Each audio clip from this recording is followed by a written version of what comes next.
Hello, and welcome to today's ACMP member webinar. Our topic today is managing change, saturation, and fatigue according to the standard, and it is presented by Amanda Schmoldt and Greg Voeller. My name is Michelle Levy, and I will be your moderator for today. Before we get started, I would like to share some information on the latest happenings at ACMP.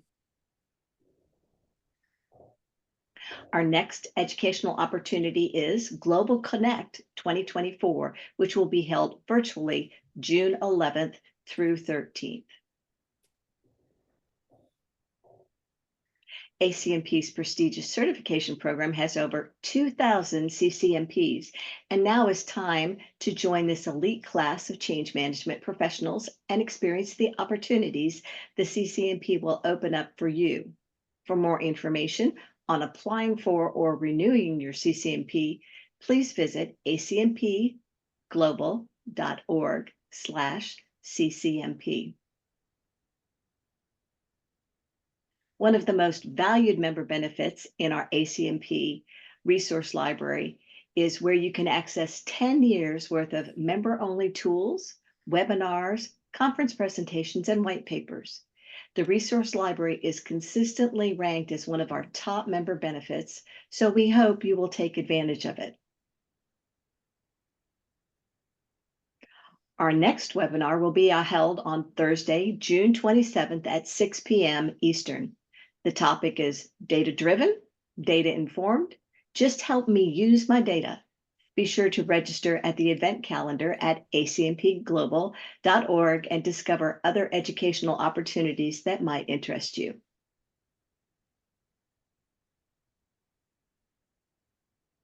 Before we get started, just a few housekeeping items.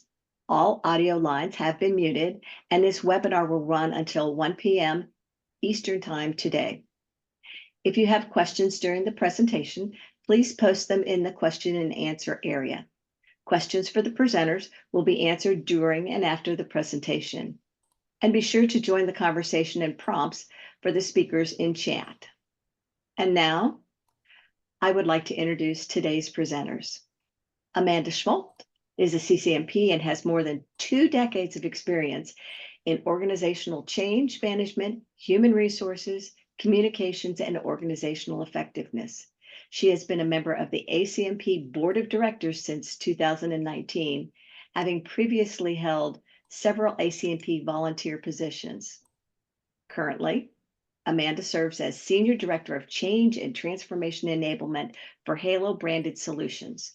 In her current role, she leads a team that is dedicated to building enterprise change capabilities and supporting the people side of the company's change and transformation efforts.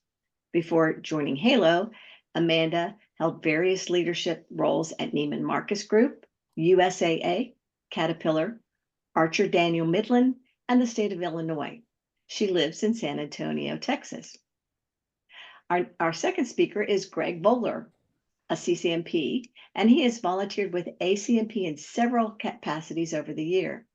Currently, he is a member of our board of directors, and Greg serves in the roles of vice president, treasurer, and secretary of ACMP.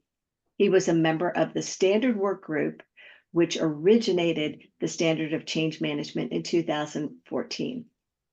Professionally, Greg has more than 25 years of experience in successfully leading global change management and employee communication programs for Fortune 500 companies. Greg is currently Senior Director at Gaggen McDonald, a US-based consulting firm with a vision to lift all humanity by transforming companies that transform the world. Thank you for joining us today, and Amanda, I will turn it over to you to get us started. Thank you. Our learning outcomes for today are to understand key contributors to change, saturation, and fatigue based upon what the standard for change management says about them. We're going to cite some examples across organizations, and we want you to be able to leverage key actions and resources based on those examples to mitigate change, saturation, and fatigue in your own organization.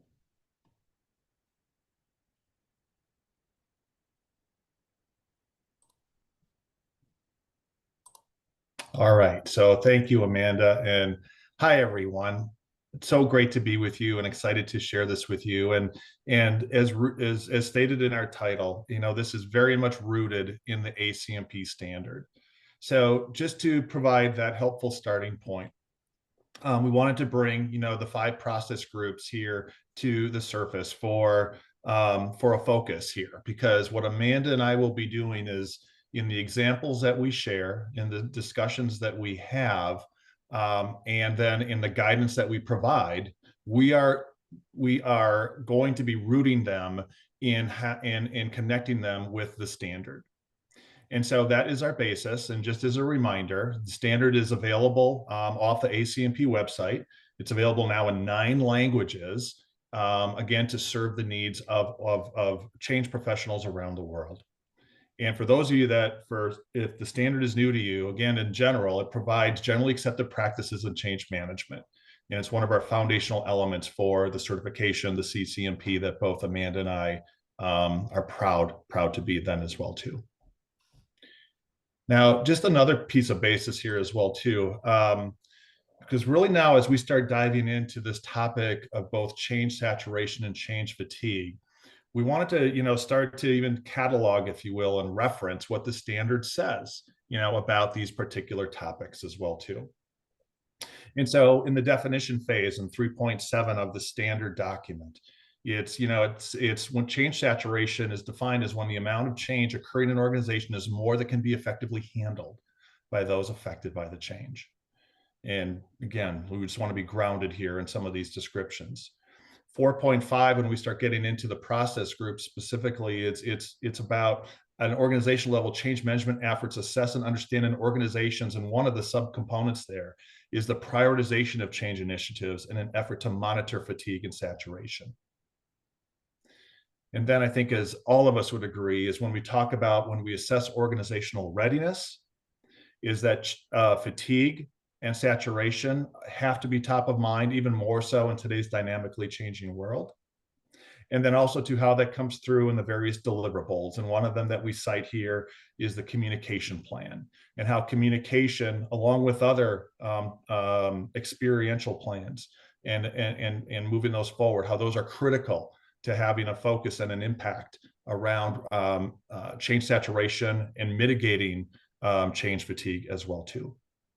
So we want to start with that base, that foundation, as a way for us now to dive more deeply into this topic. Amanda? Sure. We want to start out by gauging a little bit of your experience. So we're going to pop a poll up for you. We want to understand what's happening in the organizations you serve. Are you seeing change saturation?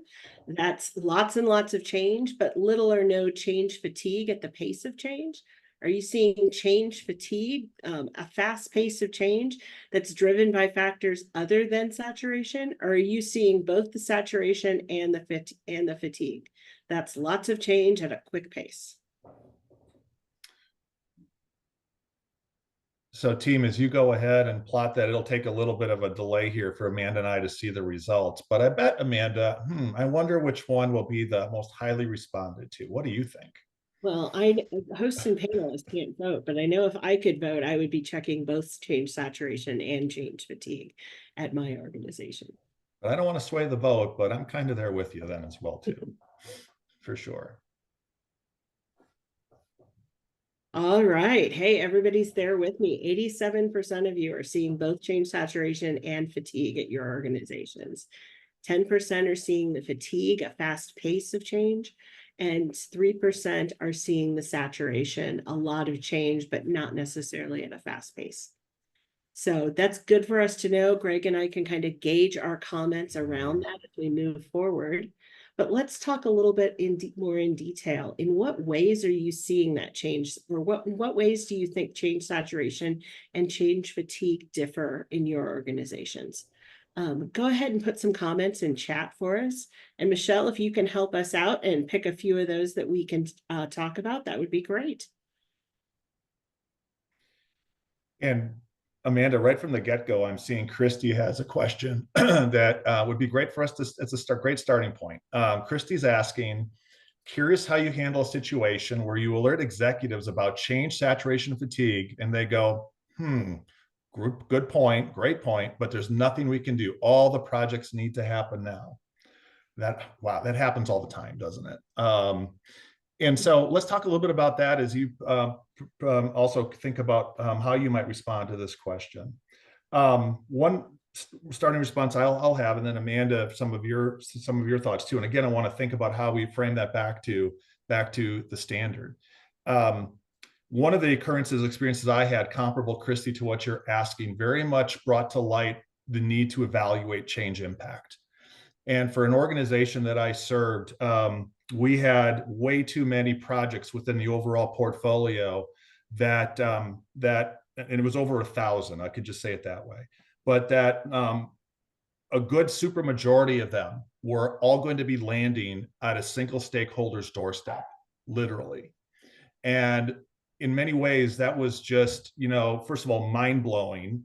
And then second, though, is about when we really started looking at the impact of what that would mean for that particular supermajority stakeholder, and recognizing that they would be getting literally pieces of information from all sorts of parts of that organization that were not necessarily at first level coalesced or connected together.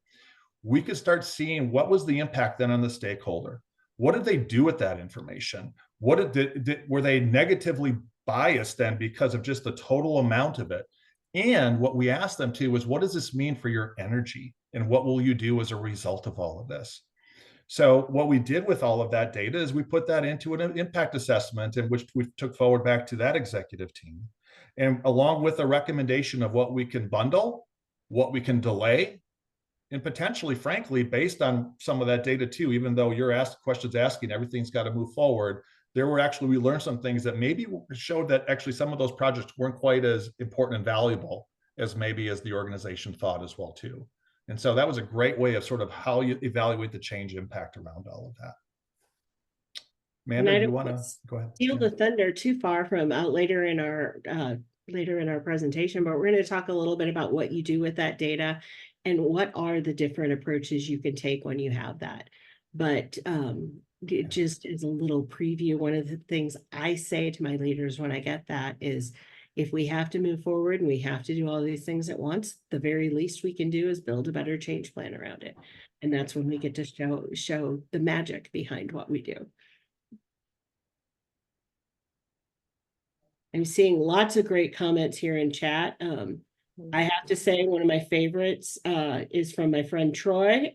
Hi, Troy. I also have been banned from not being able to call things projects, but I also got the word initiatives banned at one of the companies I was at because they thought that was causing too much change saturation and change fatigue, as though we can rename something and suddenly all the problems go away. So I always love it when an organization bans words that I cannot use. So very much so. One of the things, oh, go ahead, Ann, I'm sorry. No, I was just going to hand it back over to you, Greg. Perfect. I thought so. So sorry for jumping that one a little bit. The other thing that I would also comment on, and I love how everybody's connecting and we see the causal relationship of saturation and fatigue. I guess one way that I also think about it is that, saturation, it is driven to some degree by the total amount of change. To the earlier question is what the volume is with all of that as well too. And that can be handled on a way that you define, I won't use project or initiative, how you define work streams, and do that. Where I think though change fatigue comes in, change fatigue is a resultant of the experience then that the stakeholders are having. And it's the combination then of all of the work streams together that actually form or will help influence the experience then that stakeholders will have. And so I'm gonna be a standard geek here, guys. I'm gonna take back that notion about the aspect about how the experience of stakeholders and how you shape that is really from the developing your change plan and how that's executed from a recognition that it's all these combination of micro experiences that has a huge impact, I think, on mitigating change fatigue as well too. All right, so we're going to keep going here, and we're scanning this, and we're going to come back and bring John. I love no moss. Yep. As we're seeing your comments pop up here, let's go a little bit deeper. I'm going to share one example, and then Amanda's going to share an example. And I think that between the two, you're going to see some connections to some of your activities that you're even posting within the chat here a little bit. And so let's go through those examples, and then we'll continue to apply towards what you're experiencing here as well too. Okay. So here's my example. And let me give you the situation set up. So this is for a behavioral health company that the firm I'm part of on my day-to-day basis that we have served now for a number of years. And this is an organization going through massive transformation, new leadership structure, acquiring, actually then divesting itself from a parent organization more and more, and yet in a pretty unique ownership structure with all of that. So just a lot going on sort of at that structural side, and that's influencing the strategy side. What was really though critical throughout all of this though was that there was both clear evidence and maybe not so understood evidence about what was perceived to be just a high amount of fatigue and exhaustion among its employees, and especially its client-facing employees. Team, let's think about that for a second. For the type of an organization this is, a behavioral health company that's helping you as a member or a plan get connected to behavioral health specialists, you would certainly want and hope to have somebody who's servicing you to not be exhausted, frankly, to have energy and to be focused early on kind of helping serve your needs. So this was a service quality issue and challenge, frankly, that was also, sort of brewing here as a result of all of this. So that's the situation. And now, kind of again, thinking about from a standard perspective, it really provided the basis of how we went through evaluated this, the intent here. And one of the big things that we did in evaluating the change impact is at a deeper level, understood the cultural drivers that were in place here. And some of the things, some cultural drivers were pretty evident. But one of the things that wasn't as evident, and I'll bring forward, and then I'll talk about the actions here.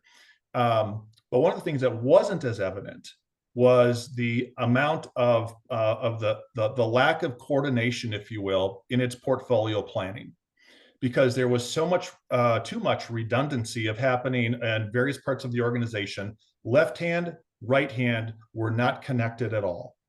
And what that was meaning then was it was actually creating and driving fatigue. It was one main contributor to fatigue in that approach and process. So what we started to do then is with an understanding of how that impacted energy, we looked at really three elements. We looked at the combination, that's a key word here, the combination of behaviors, of their systems, particularly around their portfolio planning, and then as well as their communication, their understanding of the strategy of this organization going forward. And those three things are interdependent with each other, all of that. And so what we were able to do then is put together and shape really within our change management plan, that process group 3, is really then shape a whole focus around really kind of how we look at that strategically, how we understand these drivers from our impact to really then formulate a plan that was based around effective communication, leadership enablement, better coordination on their portfolio planning as well too. And what I can tell you at the highest level, that in 6 months, the company reduced employee exhaustion by over 20%. Now, admittedly, some of that was just low-hanging fruit. I'll say it differently. We gained some progress points by the very fact that people symbolically saw the evidence that the organization was doing something, and that pumped people up, if you will, and gave them enthusiasm. However, what we really then started though going down is really kind of how we were building better clarity and understanding of the vision and destination of this organization, people's contributions in it. We were also amping up a focus on recognition and reward for all that as well too. And all of that is where we could see the sustainment plan about how to continue to stoke and reinforce the energy levels of this organization. Now, one of the things that I didn't include in the action that I should include now, because we have actually a little bit more data on this, frankly, is that with that buoy happened, and along with its strategic shifts, that organization had its best year financially ever last year. And we can very much connect that. Part of that is attributed to is how the organization, frankly, had a turnaround, and how its team contributed to that success then as well too. So I could go deeper on that, and we can reserve that for when we go through some Q&A, but I wanted to paint for you that example, again, applying the standard, really going through the process groups, and also really putting that sustainment mode on this then as well too. Yeah. Greg, there was a question. This is Michelle. Yes. There was a question on how you actually measured the results. I don't know if this is a good time to answer that or cover that a little Sure. later in the presentation. Sure. Let's answer it now. So on today's call, I'm largely wearing my ACMP hat. The answer to that question is, if you allow, I have to put on my hat for the firm that I represent, Gagan McDonald. Okay, and so that is through our culture assessment program, our 6 Levers culture assessment program, that allows us to identify energy levels. And so that is that part of that. I'm happy to talk about that in a different context with folks for that. If you don't mind, I'm going to put my ACMP hat back on as we go forward here. All right, And Amanda, we'll over to talk you. a little bit more about measuring impact and readiness later in the presentation as well. Yep. So as we look at another example, I was working on an effort with a previous employer where we had 59 projects impacting risk and compliance employees throughout the organization. Our analysis found that we had 3 20-hour training modules launching in the same week to the same audience across 3 projects with little or no notice to stakeholders. And just for added measure, we found this out on a week that was spring break. The training was going to be the following week. So everyone would be coming back after having not paid attention to their email while they were out enjoying family vacations with their kids. We recognized the impact would have shut down that part of the business for an entire week. They wouldn't have been able to do anything else but the training in that week where they were returning, and people were already taking on additional work and letting things slide into the following week. And we knew that wasn't going to sit well with the business owners. The only reason we knew this was two reasons. One, we had integrated change plans across the company that we were keeping track of manually by asking everyone to cut and paste their change plans into a master Excel document so that we could see where some of those collisions were happening. But using Excel, it was really hard to be able to notice that and to find those collision points in a timely manner. This one actually came to our attention when people asked for our help in finding conference rooms to hold the training. So even though we had these great, well-intentioned plans of being able to see into the future with our magic Excel chart, how we actually found out about it was when people started to enlist our help in finding conference rooms. And we started to realize there was more than one training effort going on the following week. And then as we dug deeper into the Excel chart, we found the third one that hadn't asked for our help in finding a room. Our solution to this is we started to sit down and chat with sponsors over text while they were on vacation. We came back and we built a better change plan. We said, okay, here's what we're looking at across the enterprise. Here are the audiences and what they need to be trained on. And we don't think you need 3 separate 20-hour training modules for this. We think we can reduce this to 2 shorter training courses. And we're going to resequence the timing so that people have time to get their work done in addition to sitting in class, because the business can't afford to be focused just on training for the future state in any given week. So we actually pushed one of those training modules out entirely. We just said, you don't need this. This other project is teaching them the same skills you were intending to. So you're going to let them do the heavy lifting. And we told one of the third projects, we said, we're going to push you out a little farther. You're not the priority right now. You've got more time. So you're going to train next month instead of this month. And that allowed us to clear up the time. But the result on that, what we found, was that got the attention of leadership at the highest levels. And that allowed them to start understanding the importance of looking at saturation across the enterprise. We got them to invest in a tool to automate that data integration so that we wouldn't have to do that by Excel chart. And we also got them to do what we had been asking them to do all along, and that's requiring the assessments that ask those questions. Greg had talked about a couple slides back of what is the change impact and how ready are people for these changes that are coming for every single officially chartered project.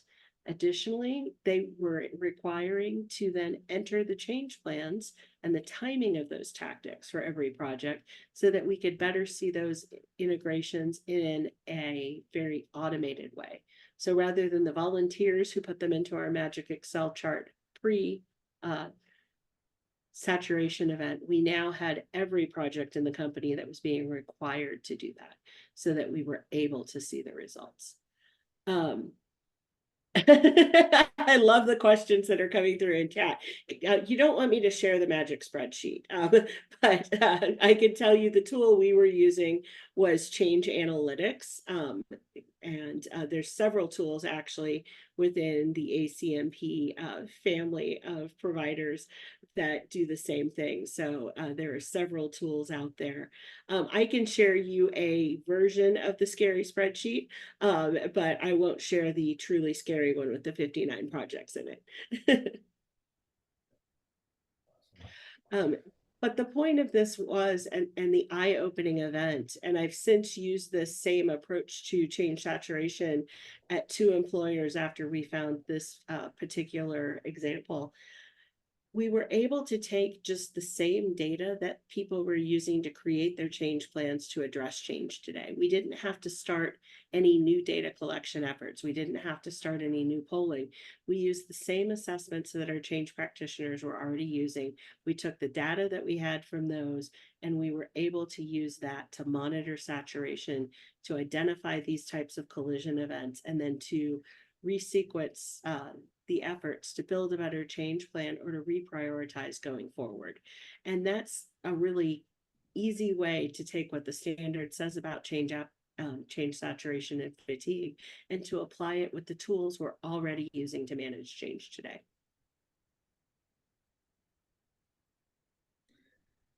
All right, so let's keep going. And I think the comments in the chat are even starting to address this next question that Amanda and I wanted to stoke with you all. So based on what you're hearing, say more in the chat, please, about how these examples apply to what's happening in your organization today. So what are some things that are similar? What are some things that are possibly unique, in your organization and what you're dealing with? I'm just looking down at what Karen just sent, in terms of she's looking for the messiness and, how really as change professionals, part of what we do is we deal in the messy goo and we create clarity out of all of that chaos then as well too. So how do these examples apply to what's happening in your organization today? So team, as you're starting to put some of those in, we'll just, one of the things, Amanda, you and I, this is not the first showing of this program that we've had. We've had the opportunity to share this program with others as well too. And I think that when we started stoking this, we heard some really interesting observations about what's happening. This was for a dedicated organization overall as well too. What are some of the things that that maybe you took away from that first experience? Everyone's looking to solve this problem. And it was interesting. The last organization we did this for, they brought together 300 change practitioners, sponsors, people who do change part-time for the discussion. And they were all struggling with how do they plan around each other's changes? And how do we make sure that there's time for the change that I'm trying to put in place in people's day-to-day responsibilities? So this is something that lots of companies are toying with, and there are some simple solutions that can be put in place. But the good news is you can do this no matter what size your company is. If you're a company of 300, it's a lot, with 300 people practicing change, it's a lot harder to do if you're a company with 2,000 employees total. But either way, you can take the same approach. It's just more data that you have to get through to find those collision events and more opportunities for collision the larger that you are. Yeah, absolutely. And if I could build off of that, Amanda, I think also too, here I come again, the standard. I think that, the standard really then served as a great centerpiece for how we have that common focus of those generally accepted practices. because that can be a great reference point. For some, it can be a starting point. For some, it can be just, hey, a validation in terms of here's what I'm doing, and maybe how I compare that to really what is that generally best accepted practice then as well too in all of this. And so I think that those are some things that, you know, we are looking to, based on that first experience, also come across here today as well for y'all. You know, one of the things I see, one of the questions before we move forward, I see within the chat. So thank you for some of your comments. I'll pick one out, Amanda, to respond to. And if you want to then pick one out, maybe two, feel free. But one of the things I see is finding it challenging to compile the data story compelling enough to get presumably exec's attention, I think, out of all of that. One of the things that that I think is an underserved question that we need to ask more vibrantly, more regularly, and with just strong conviction all the time, is really, for lack of a better word of saying this, is really helping our leaders understand the challenges that the stakeholders want to overcome. Let me restate that from a point of view perspective. It's not what executives or leaders think that the stakeholders need to overcome. It is, again, what stakeholders want to overcome. And that because that's been validated, you know, in discussions, in dialogue, in your impact assessments, if you will, as you're evaluating the change impact around all of that. There are moments, not all the time, there are moments when we really kind of flip the point of view, and that becomes sort of a magical aha moment sometimes for leaders, when we're really kind of saying, yeah, we know we have your perception, but here's what the data is saying based on the answer to that stakeholders provide to that question. What are they wanting to overcome, and what's the impact if they can't overcome that in that as well too? So it's just something I picked out there from the comments. Amanda, do you want to comment on anything in there, Liz? Yeah, there was a question about who prioritizes your changes within your organization. And it's a really interesting question, because this can be done at any level within the organization. So pick who your prioritizers are. With the example I shared, that was one program in a large organization that just happened to have enterprise-wide impact. But we were doing the prioritization of that work within one division of that organization. And so we had a small group of change practitioners and project managers on those 59 efforts who were providing the input. And we had a small steering committee of sponsors and senior leaders who we went to when we found that collision event and when we needed to resequence or reprioritize. But because of what we were able to do at that level, that got the attention enterprise-wide, and that got them to invest in the automated tool, that got them to require all projects to use it across the enterprise. So start where you can. If you can't get attention at the C-suite level, start with the level you can, whether that's a division, a team, one PMO within your organization, just one project team within your organization. The more that you can bring a group together and start focusing on this, even if it's a small group of projects, that's going to grow, and you're going to get the leverage that you need to have those conversations with leaders at the next level and the next level. Because the value we got out of this was what we were able to bring to the attention of leadership, and how we were able to show them that the change management data we had could help them alleviate the pains and pressures that they had within their organization.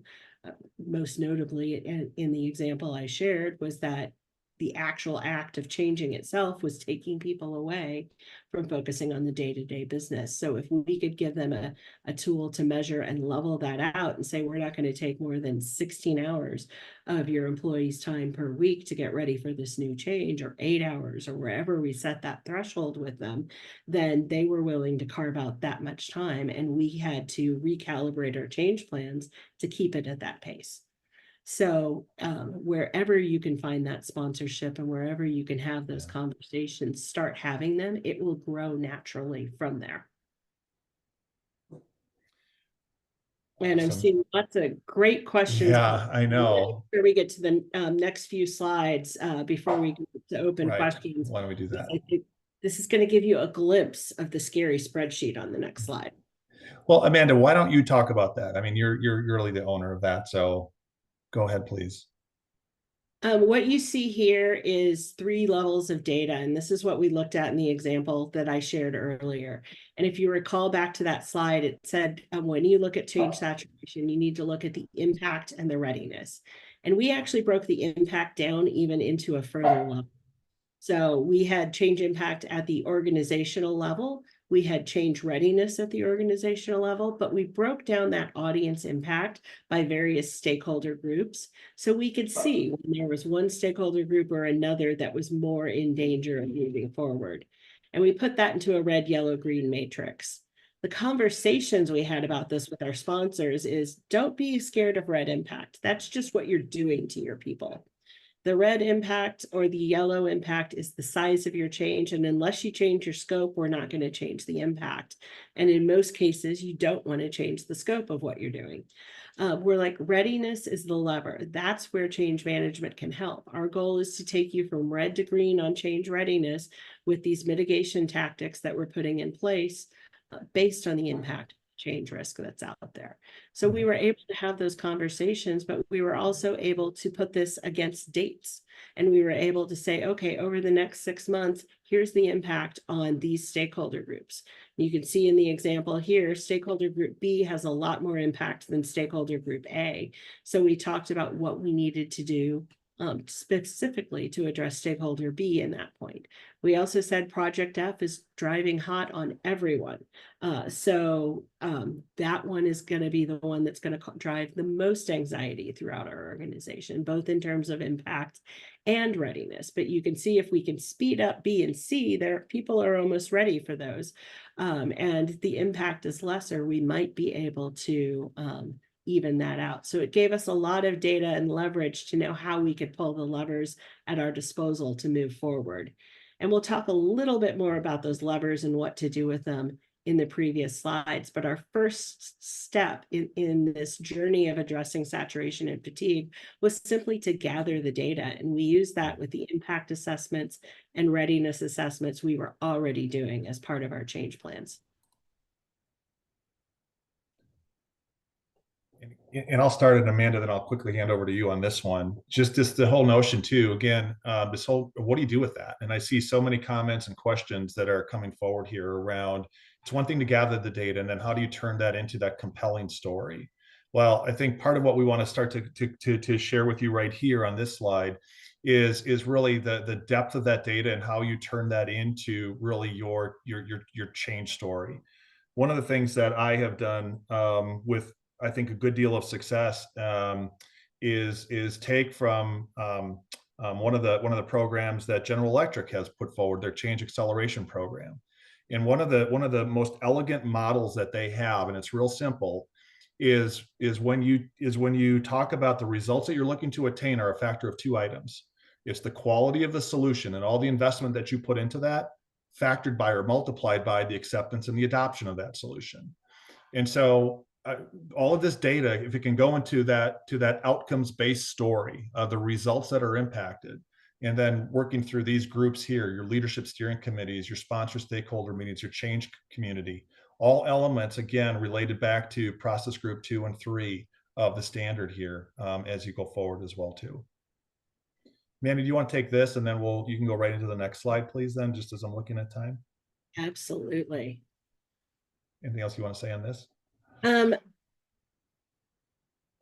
No, well, I think the clearest thing to get out of here is these are 3 examples of different groups you can talk to about the data. You can share the data with your leadership and steering committees, and you can see examples here on the slide of what they're probably wanting to hear about. There's stuff you can share with your sponsors and in your stakeholder meetings about how it's impacting their teams and how they can collaborate to lessen that impact. And then there's the conversation you have with your broader change community.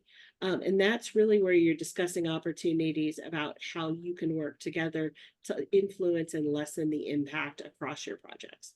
And I found that taking that same data and using it with all 3 groups really helps to drive specific conversations about change without having to necessarily upset the scale of what's planned to move forward already.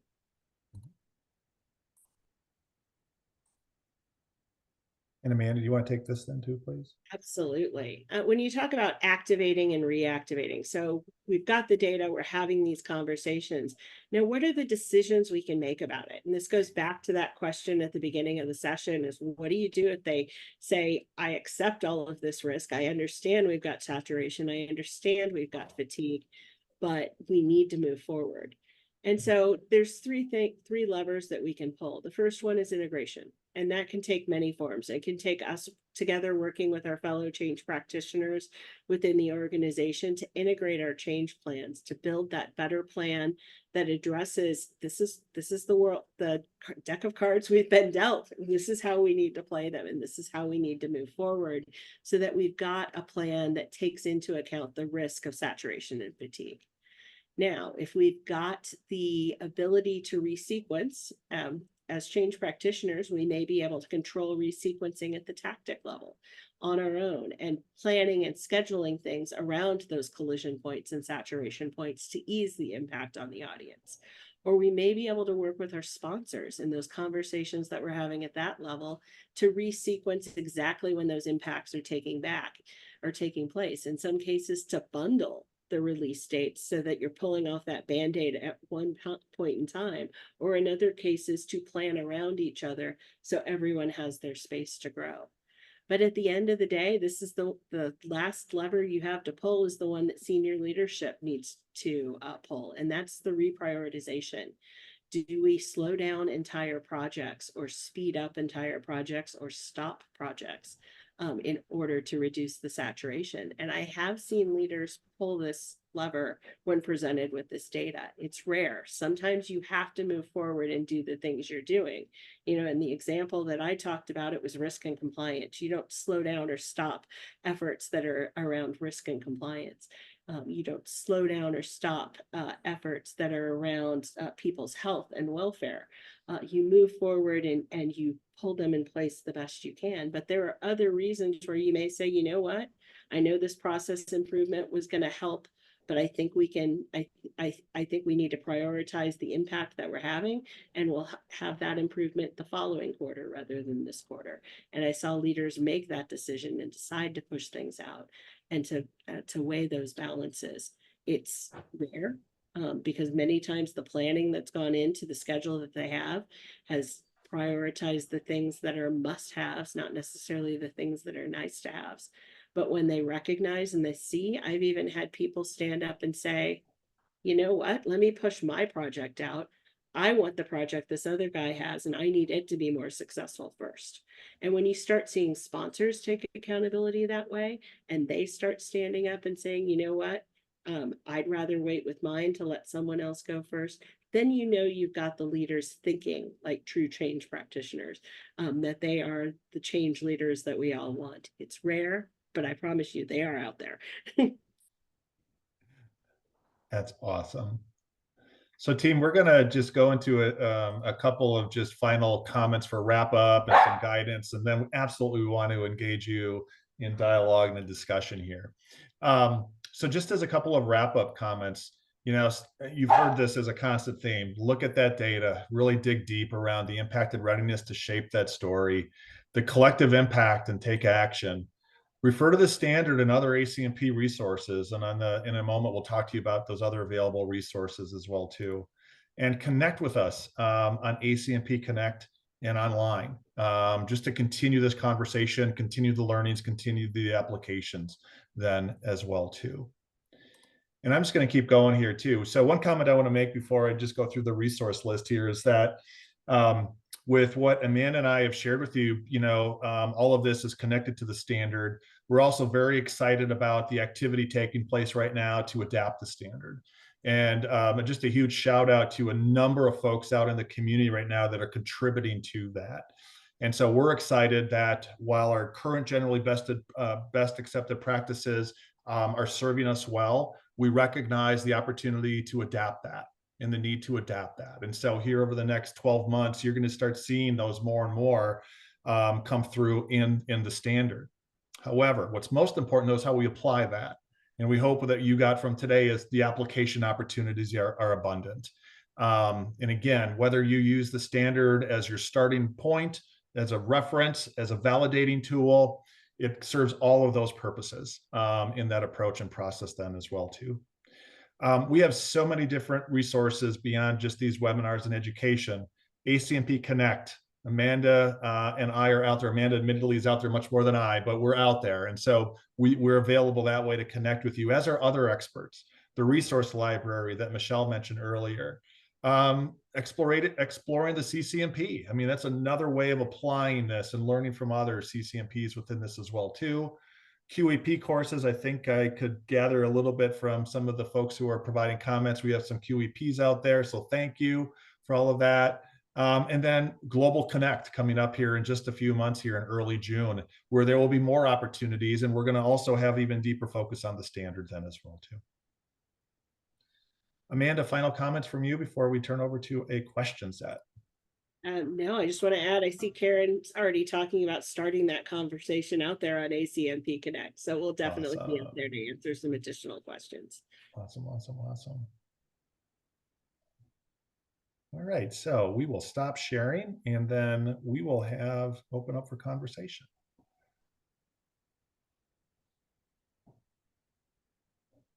Michelle, is there anything that you saw within the chat or anything that Amanda and I should be paying attention to that came forward? I think there was a great interest in the measurement of the reduction. So in other words, how do we say we're successful? So I think that would be one of those questions that would have a lot of conversation after the webinar in Connect.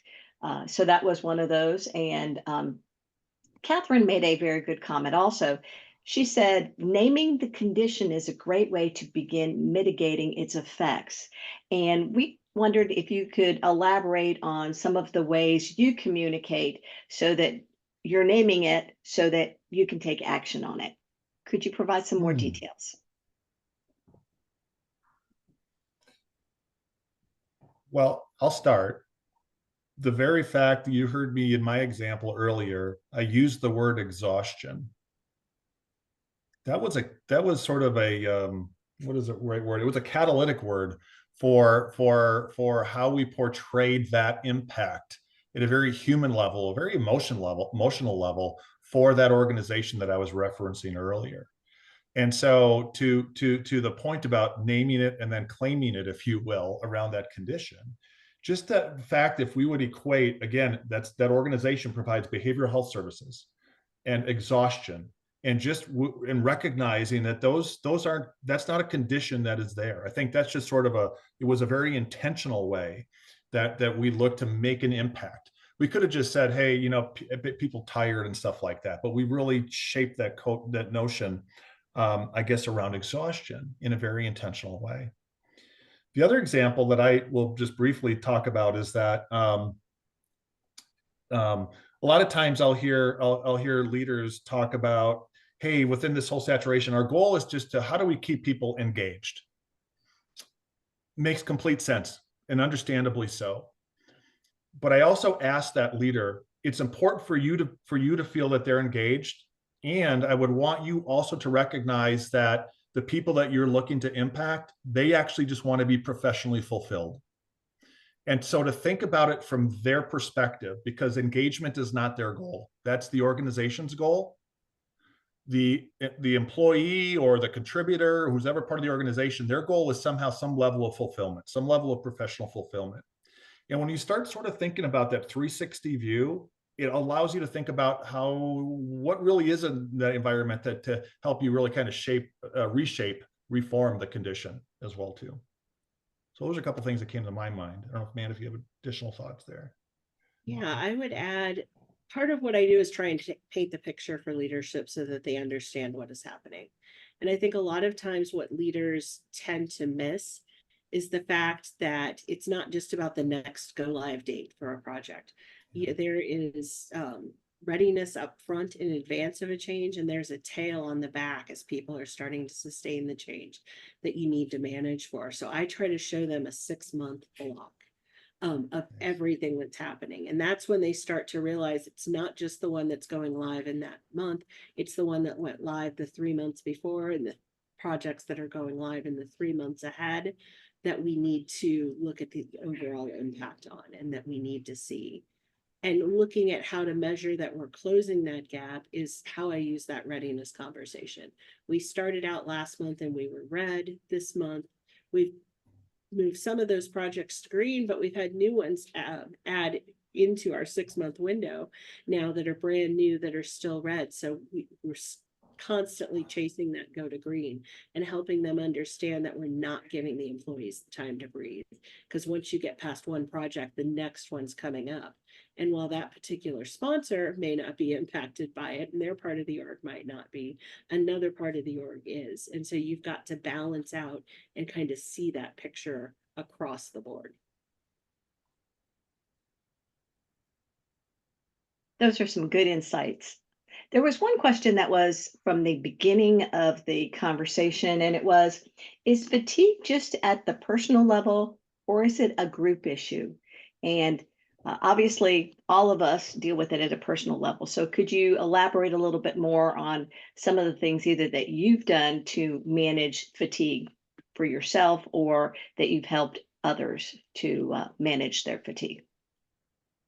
Yeah. One of the things we started doing is setting some boundaries in our change impact planning for the things that may cause personal fatigue.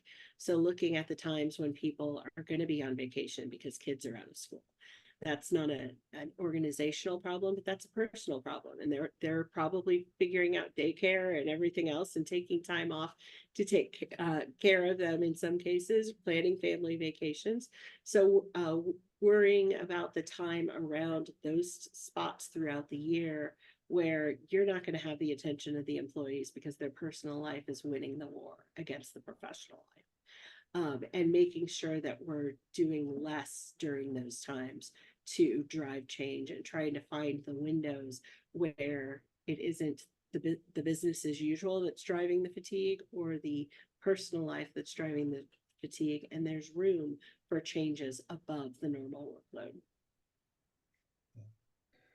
You know, Michelle, what you sparked for me specifically on the question around group fatigue, and I was thinking about how that comes across in sort of brainstorming or innovation, and that's a powerful mechanism, or can be a powerful experience. And a specific example is that, you know, when we have seen groups that have gotten, and it was also mentioned in the comments, that was a multi-year effort where a project team was getting fatigued as a group. I think it's very clear that teams get fatigued collectively for their mission and goal.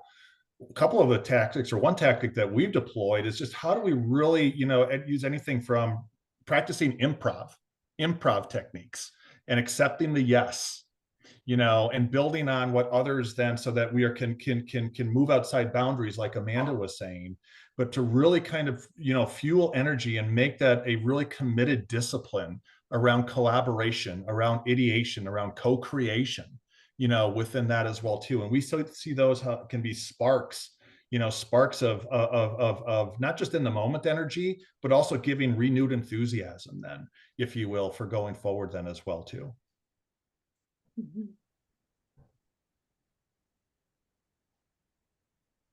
We have, one other thing Christine had, and this will be the last question for the webinar, and I know we'll continue our chat later, but it says, I'm curious about the idea of group resiliency.